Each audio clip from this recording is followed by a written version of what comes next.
আমাদের কিছু মুসলিম ভাইরা আর কিছু মুসলিম বক্তারা বলে থাকে যে সব জায়গায় সব কথা বলতে হবে না, মানে চিরকাল বলতে হবে না। চিরকাল বলতে হবে না কথা নাই, বলতে হবে, কিন্তু সবটার সময়কাল আছে। একসাথে সবগুলি কথা বলতে হবে না, একসাথে সবগুলি কথা বলতে হবে না।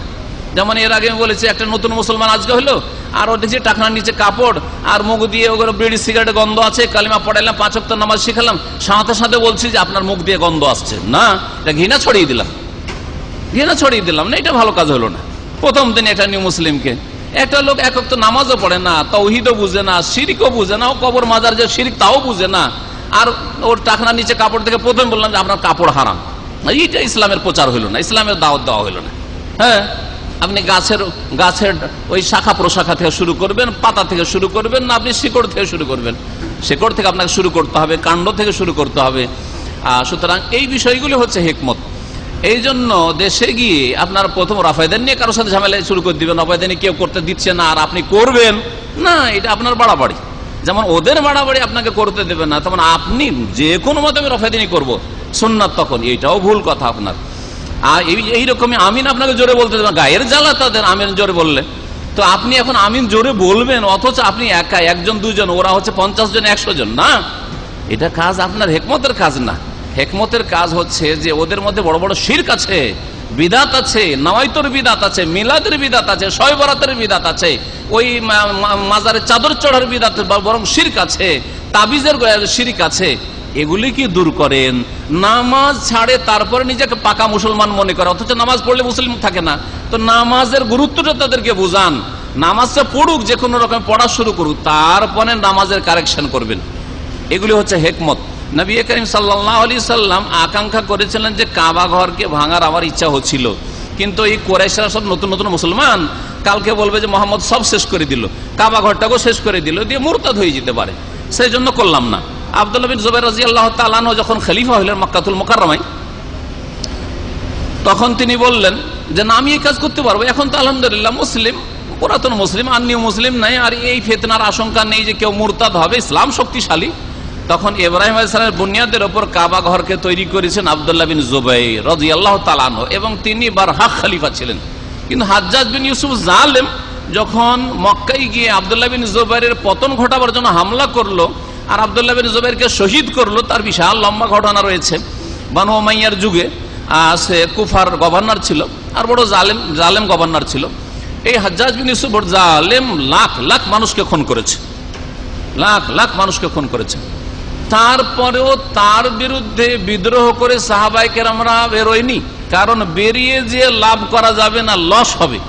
আর যারা বেরিয়েছে লস হয়েছে, বেরিয়ে গেল লস হয়েছে। যদি দেখেন জালেম চরম শক্তিশালী, তার বিরুদ্ধে বেরিয়ে যাওয়া হচ্ছে হাতির সামনে বিড়ালের বেরিয়ে যাওয়া। তো হাতির সামনে বিড়াল বেরিয়ে যাওয়া এটা বাহাদুরি নয়, বরং হাতির সামনে হাতি হওয়ার চেষ্টা করেন। হ্যাঁ, কমপক্ষে হাতি না হয়তো বলে উঠ হওয়ার চেষ্টা করেন, বাঘ হওয়ার চেষ্টা করেন, তারপরে আপনি তখন মোকাবিলা আসেন। এখানেও হেকমতের প্রয়োজন, যে হেকমতগুলি আমাদের দেশে নেই, আর যার ফলে ইসলামের কল্যাণ করতে গিয়ে অকল্যাণই করে, ইসলামের কল্যাণ করতে গিয়ে অকল্যাণই করে থাকে, বরং তারা অনেক নাজায়েজ কাজে লিপ্ত হয়, ভাঙচুর করে, হ্যাঁ, অগ্নিসংযোগ করে, জনসাধারণের গাড়ি বাড়ি পুড়িয়ে দেয়, কত কি করে। বরং সরকারি অফিসই যদি ধ্বংস করে বা নষ্ট করে, ভাঙচুর করে, সেটাও জনগণের, সরকারের কথা। সরকার 5 বছর পরে মাস সালামা বিদায়। হ্যাঁ, গণতান্ত্রিক দেশ, তাহলে তো জনগণের জিনিস। এইসব বিষয়গুলি আমার দেশের লোকেরা বুঝে না, মোটা খায় মোটা বুঝে, মনে করে যে মারপিট করতে পারলেই কাজ হয়ে গেল, আর ভাঙচুর করতে পারলেই কাজ হয়ে গেল, আর রাস্তার গাড়ির চাকা বন্ধ করতে পারলেই মনে হয় ইসলামের বড় খেদমত হয়ে গেল। এগুলো ফালতু কথা, এগুলো পশ্চিমারা শিখিয়েছে, এগুলি ইহুদি নাসারারা শিখিয়েছে, ইসলাম শিখায়নি। ইসলাম যে শিখিয়েছে সেটা আইম্মায়ে কেরাম পালন করেছেন। ইমাম আবু হানিফার যুগে, ভালো করে শোনেন, 4 ইমামের যুগে, ইমাম আবু হানিফার যুগে, শাফিঈর যুগে, মালিকের যুগে, আহমদের যুগে, এই সবগুলি যুগে জালেম শাসক ছিল। শুনে রাখেন ভালো করে, সব একবারে নেক পরায়ণ, একবারে আল্লাহওয়ালা শাসক ছিল না, জালেম শাসক ছিল। তারা কেউ খরুজ করে বেরিয়ে যাও, ইনকিলাব জিন্দাবাদ, রাখবো না, উল্টে দেবো, পাল্টে দেবো, এইসব করেন নাই।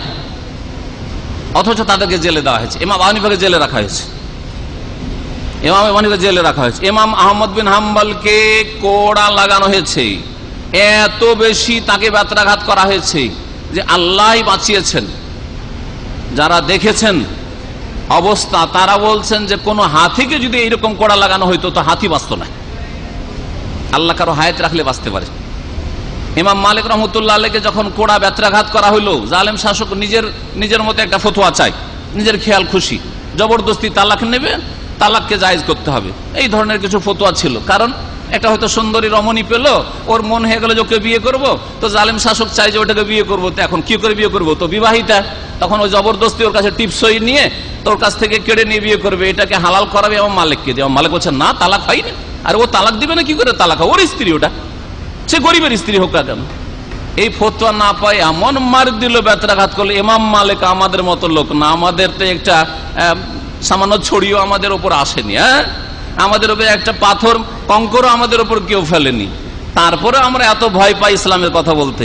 ইমাম মালিক রহমতুল্লাহকে এত বেশি কোড়া লাগানো হয়েছিল যে হাতগুলো এগুলো উপড়ে গিয়েছিল, আর উঠতো না, নামাজ পড়তে পারতেন না, নামাজ পড়তেন তো হাত উঠাইতে পারতেন না, হাত বুকে বাঁধতেও পারতেন না, রফায়দান করা তো দূর করে বুকে বাঁধতে পারতেন না। মালিকিরা ওইটা কিনে এনেছে। ইমাম মালিক বেচার হাত উঠাইতে পারতেন না, হাত ছেড়ে নামাজ পড়েছেন। এখন মালিকি মযহাবের অন্ধ মুকাল্লিদরা ওই হাত ছেড়ে নামাজ পড়াই নিয়ে নিয়েছে। হাত ছেড়ে নবী সাল্লাল্লাহু আলাইহি ওয়াসাল্লাম জীবনেও নামাজ পড়েননি, ইমাম মালিকও জীবনে নামাজ পড়েননি। যদি এইরকম অবস্থা তার দুর্দশা না হইতো তো না তিনি হাত ছেড়ে নামাজ পড়তেন না। এই রহস্যগুলি আপনাদেরকে জানতে হবে। মযহাব আল্লাহ পয়দা করেননি, আর মযহাব রাসূলুল্লাহ পয়দা করেননি, মযহাব চার ইমাম পয়দা করেননি, এগুলো আমরা নিজেরা পয়দা করেছি। আমাদেরকে এই চার মযহাবের সমন্বয় করে কোরআন হাদিস মানতে হবে। চার মযহাবের সমন্বয় করে যেটা কোরআন হাদিসের কাছাকাছি হবে সেটা মানতে হবে। সেটা ইমাম আবু হানিফা রাহমাতুল্লাহির কথা হইতে পারে, আর সেটা ইমাম শাফিরও কথা হইতে পারে, কোন কোন ক্ষেত্রে এটা ইমাম মালিকেরও হইতে পারে, আবার ইমাম আহমদ বিন হাম্বলেরও কথা হইতে পারে।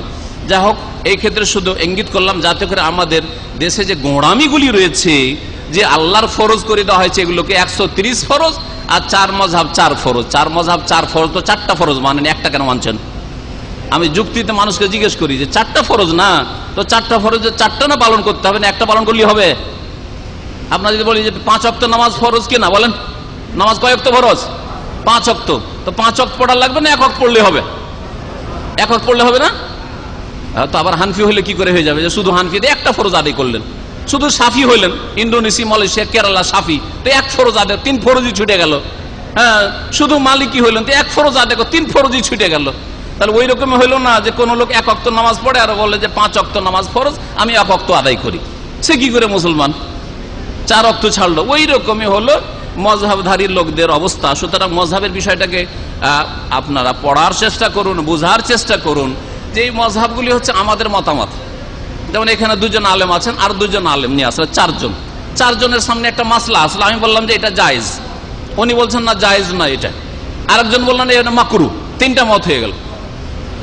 এখন 3টাই ঠিক না একটা ঠিক? 3টা ঠিক না একটা ঠিক?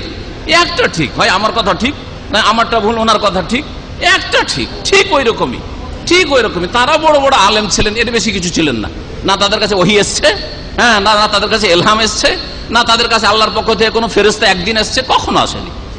তারা ওই রকমই বড় বড় আলেম ছিলেন। যেমন এই যুগের বড় বড় আলেম ইবনে বাজ রহমতুল্লাহ আলাই, নাসিরুদ্দিন আলবানী রহমতুল্লাহ আলাই, এইরকম সৌদি আরবের বড় বড় আলেমারা যারা ইন্তেকাল করলেন 20 শতাব্দীতে, বড় বড় আলেমরা ইন্তেকাল করলেন, আরো আছেন অনেকে।